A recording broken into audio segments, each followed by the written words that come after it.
Happy New Year, you sons of guns. It's time for Demilune, and SmrtyCakes, and Doglived, and Cosmonarchy, and Protoss. Subscribe.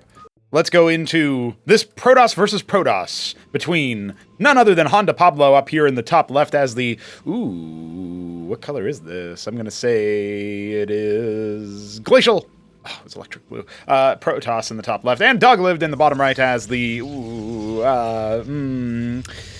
Maya Blue Protoss? Yeah, okay, we are 50% is 100%. Let's go, boys. We got some colors. We got a lot of colors in Cosmonarchy. If you've never seen a Cosmonarchy cast before, well, get used to me guessing colors and sometimes being wrong. And of course, we've got one final cast with the lovely little Christmas ribbons and Christmas hats and stuff on the units. I figured we'll let it go for one more day into January. You know what I'm saying? We'll let it go for one more day. This is going to be a PvP that I'm very excited for, actually, because Doglived, I mean, he's been gaming, he's been grinding. It was actually played on the 24th, a day before Christmas Eve. We had loads of Christmas gamers, which is surreal, honestly, because when you're gaming and you're playing and you're feeling like, oh, okay, well, I got to go do my family time. I got to go do my lovely little time with the homies, the family homies, all that good stuff, right? And then suddenly you just look at your Discord server, because you've got a Discord server for your game, and it's like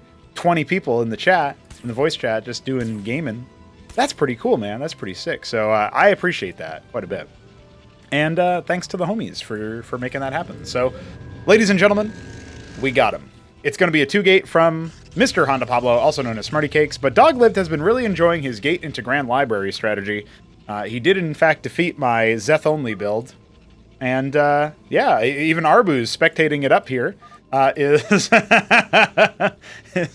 is very, very interested in that. Now, I think he's realized that by typing something, he has alerted SmrtyCakes that something strange may be afoot.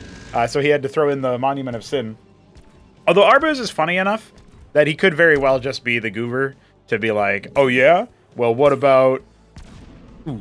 The nice little tap there. What? Oh yeah, I'm just saying how bold because both players went for a 2-gate opener. You know. Indeed, actually, there is still a second gateway there for Doglived, whereas it looks like SmrtyCakes he's going to throw down his 3rd gate because his brain cells is too high. You know, too high. Oh, Embassy Fallout from Doglived. We know he loves his artisans as well. Shout out to Doglived, by the way. Cool guy. He's been making some maps for Cosmo. He's also been watching like every YouTube video for Cosmonarchy that's ever been made, and I appreciate that. That's pretty cool. He really does appreciate the daily videos and stuff. So, and there we go. There we go. Arbu's gonna have to look up Ecclesiast. You know. Okay. Perfect. All right. There's gonna be a. That's also a reveal for what his opponent has, since Smarty has the Ecclesiast and Doglived does not. Arpa's over here leaking all sorts of things. The Amaranth is out. Of course, that would synergize very nicely with an Ecclesiast. We'll see if SmrtyCakes is able to breach anyway. 4th gate, and it looks like a Nexus going to be earmarked for delivery as the Artisans are waypointed over to the 6 o'clock position. We're going to see what Doglived can do here as... oh, he snipes down the first Ecclesiast. That Zealot is going to take a long time to get through this Amaranth. I don't know about that one. Ooh. Yeah, that's why it was most funny to me that Arbu's didn't know that, since, Arbu's is Greek, so you'd think he would have guessed that one, but, 4-gate into the Nexus. A Hierophant has been arrived. That will debuff the Amaranth and reduce its attack speed if you let it, so pretty big opportunity there, it feels like, but doesn't want to commit. I mean, he doesn't really have much of a front line himself now. He's been just slamming out the Ecclesiast. It's just slamming them out. The Artisan is going to go ahead and continue harvesting down there. By the way, I do recognize the Artisan is a bit jank, because when it's returning, it's actually stunning itself. So, not ideal. And the stun makes it so that you can't like group select it and like this, you see how I've group selected it and then the stun one like deselects it from the group. All sorts of weird shit like that. We will fix that. I promise. Also, I feel like the gateways should also have Santa hats. I guess the problem with that is that they would further obscure stuff underneath the top of the gateway. The gateway already kind of does that. All right, looks like Doglived is going to go ahead and start distance mining the gas from his natural and Sundescribe over there to build the very important second Nexus. Honda Pablo, aka SmrtyCakes, is already here. with his natural finishing up, and he's got a really nice little bridge contained. Doglived is going to have a hard time making through there. By the way, Doglived and the Night Fox are looking to establish the Dog Clan, or any clan really, but as long as they can get a third person. They thought maybe Ayud64 would do it, but he's a bit busy right now with his Christmas trip or something. Holiday trip, New Year's trip. So, hope everybody's New Year's celebration, of course, was splendid, if you guys did a celebration at all. This is my celebration, guys. I'm casting this on New Year's Eve to be published on New Year's Day. I casted this a year ago. Yeah, ready for all of those jokes. Hordes of ecclesiasts are charging. The Greeks will not be denied, but the zealots will. Immediately bopped. Marty's thinking about it. He's posturing. He's posturing aggro. He's being aggro. Cantavis coming. Okay. Well, Cantavis is Latin, so not really. It's like I took Latin words and I just kind of smashed them together. It's like a violent sorcerer. I think those were like violence and sorcery or something like that, were like the root Latin words I smashed together for that one. Oh yeah, there's a good word that I could use for Protoss at some point called autocort. A-U-T-O-C-O-R-T. Means self-rising. But I think I was going to preserve that for some Zabalba thing or something. Anyway, the bridge is once again chanced. There is an Atreus here. I feel like the couple Atreus's are definitely going to do some damage here. Let's see what Honda Pablo can do in the meanwhile. He's going to charge that ramp, getting into his new car. Let's see if he can make it across. The Amaranths are going to stay alive a very long time, but eventually be brought down by all those pepper guns, courtesy of the Ecclesiast. Now with one of them falling, that will speed up the rest. Another one goes down. That's just going to speed up even more. Ooh, got to watch out for that turnaround. Not much of a front line here, but the damage density was so tight here that even though Honda Pablo is chasing after him, sauntering on after him with that Ecclesiast, that didn't last very long. But the damage density is so packed up here with no surface area for the ground units to really engage. And of course, Atreuses and Dracodons are going to have the range advantage over something like an Ecclesiast. Now we're seeing Barghest Vagrant be transitioned into here by Doglived, as he's added a couple of rogue galleries and a third gateway. His second Nexus on the way. He does have the worker advantage, and remember, he's got more gas coming from this geyser at 6 o'clock. So that's a pretty good little income. He's basically got 3 base gas income right now. Plus a little bit more on the side of the minerals, just courtesy of his worker lead. And as you guys can tell, it's probably a good time for me to take my trademark sponsored sip, especially since there's no combat immediately happening. So I'll take this sip and remind you guys you can donate on coffee. Just in time, because Honda Pablo is going to go ahead and engage from the north. Yeah, Doglived is in a bit of a pickle here. He's kind of getting surrounded on all sides. We got more reinforcements coming. Great Psystorm from the Cantavis from Doglived, trying to help clear that top bridge. You can see him just bringing it along, moving it along. Oh man, that counted up so much damage. Look at that, almost 1,000 damage from that one cast. It will be focused down on the way out, so a little bit unfortunate there for Doglived as he does still get muscled out. Great initial situation there for SmrtyCakes. He had like the perfect little setup there where his reinforcements were going to come in from the lightly defended, lightly staffed western flank, but the north, man, that came down like a ton of bricks on Doglived. He's now back to the drawing board and is going to go ahead and waypoint more units, and he's got a Crucible coming up that will empower almost everything he's got over here, it looks like. Just that one gateway on the right-hand side, not going to get it. Pretty good SimCity there. He's setting up a Matrix over here, but of course Honda Pablo is not going to allow that for free.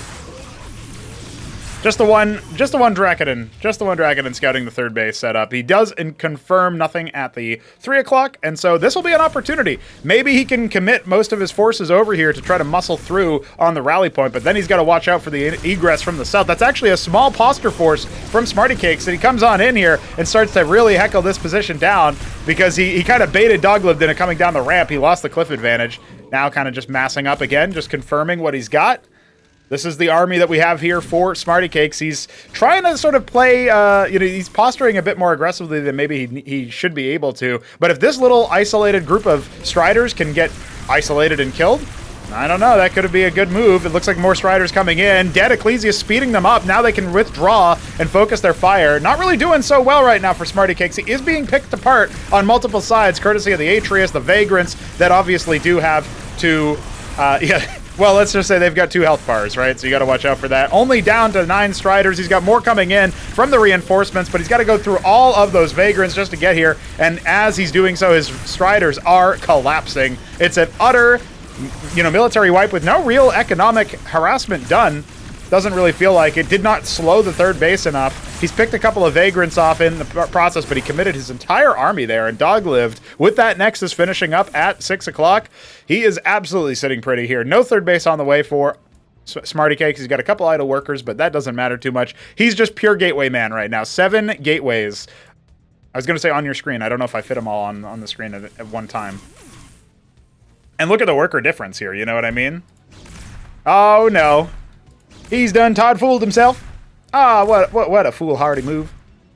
Gee willikers.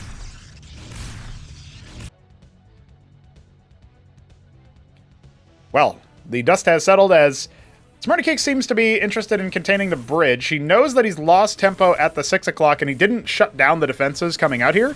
So the triple matrix is going to be really hard to break on the cliff. Still trying to get through that gateway. There you go. There should probably be an intermediate rubble size for Protoss structures, because this is too small for a gateway, in my opinion. But if you use the big one, it's too big for the gateway. So I need to make some kit bashes, boys. If you guys think of anything else for like stuff that really doesn't take that much effort to make, I would probably count corpses in this, but I'm already aware that, like, say, Nathacors need corpses. Like, all the tier 1 units need corpses, right? We're not fully finished with unique tier 1 corpses for everything. I think the Vorv still uses the Zeth and vice versa. So, yeah, just besides the corpses, right? And, like, updating the Phalanx ones because they're a little bit too chunky to be the appropriate level of corpse.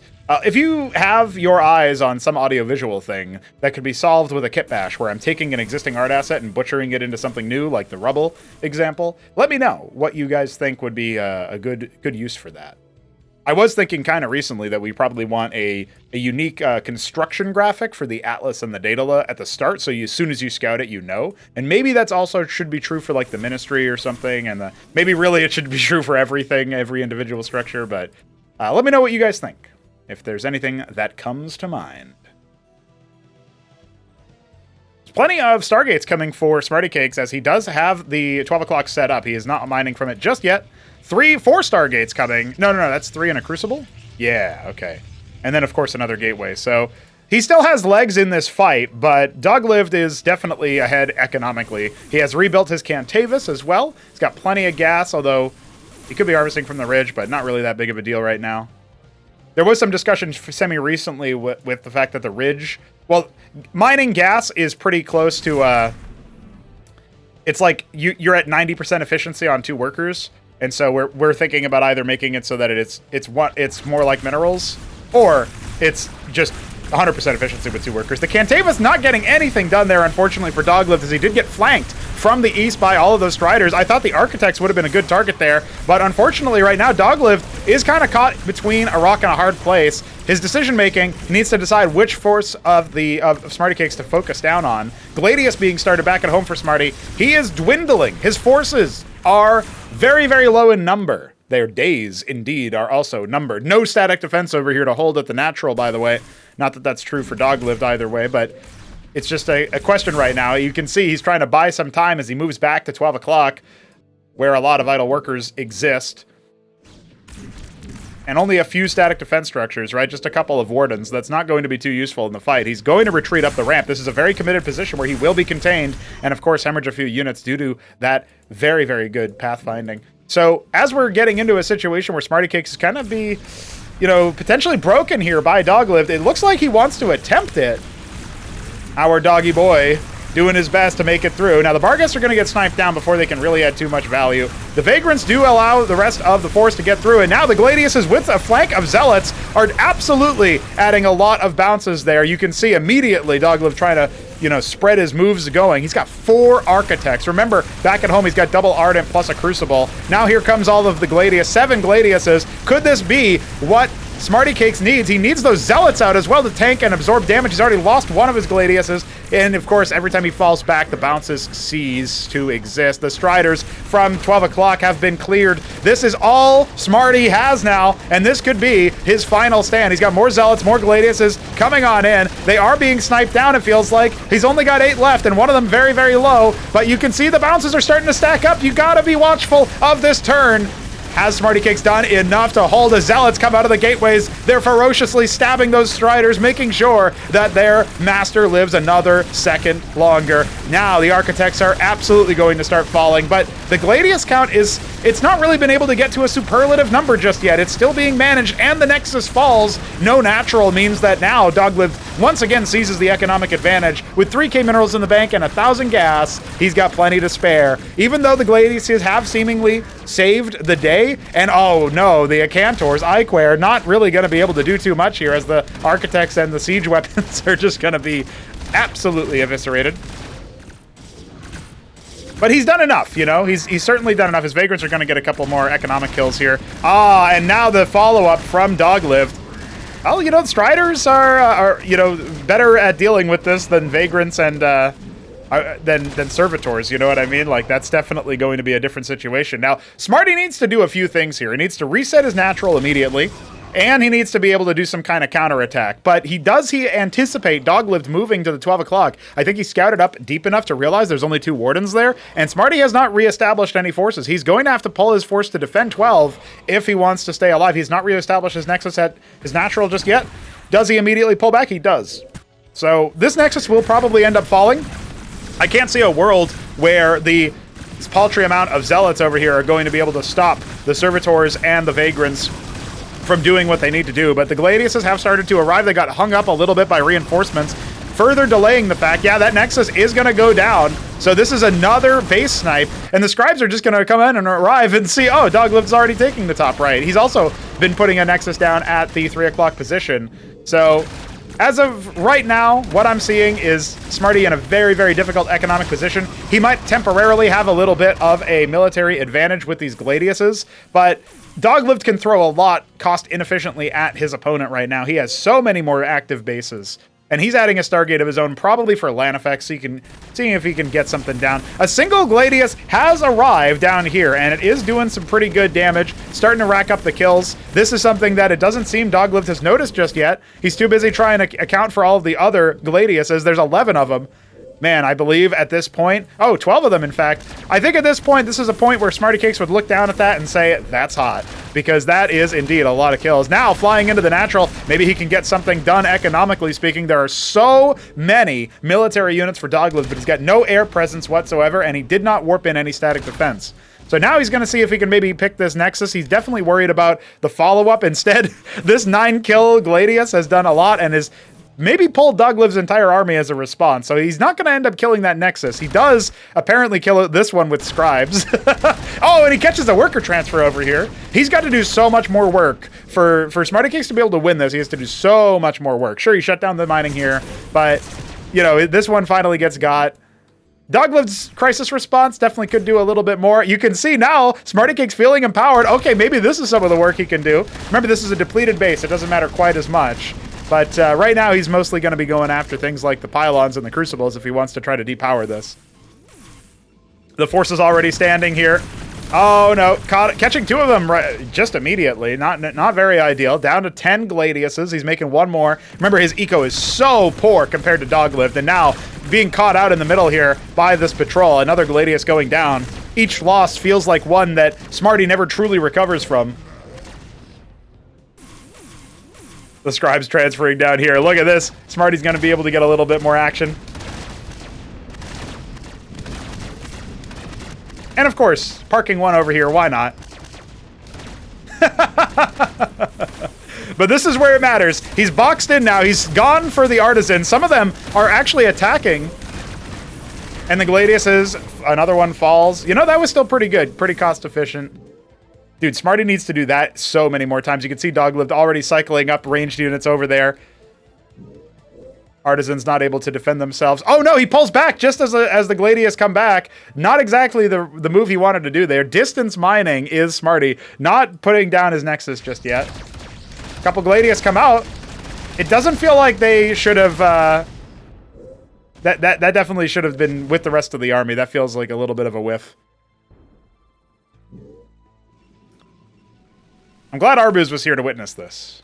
Because when I'm casting it, right, I know you guys are going to witness it, but I feel like I'm the only one to witness it. And I think this is going to be it. Smarty calls GG. He can't move across the map again, and he loses his Gladiuses. About 20 minutes in, and you know, that went places I didn't think it was going to go. But I'm glad to have seen it, and I'm glad that we kick off the new year with Gladius spam, with a whole bunch of PvP units, and yeah, I guess what you can say is, you know, Cosmonarchy is pretty cool, and so I'm glad that we have the community here that we do. I'm glad that we have the homies. I'm glad Arbuz learned a Greek word about a week ago, as of the recording of this video. And I'm glad that you also did, if you didn't know what an ecclesiast was. GG, boys. We'll be back with more Cosmonarchy, as always.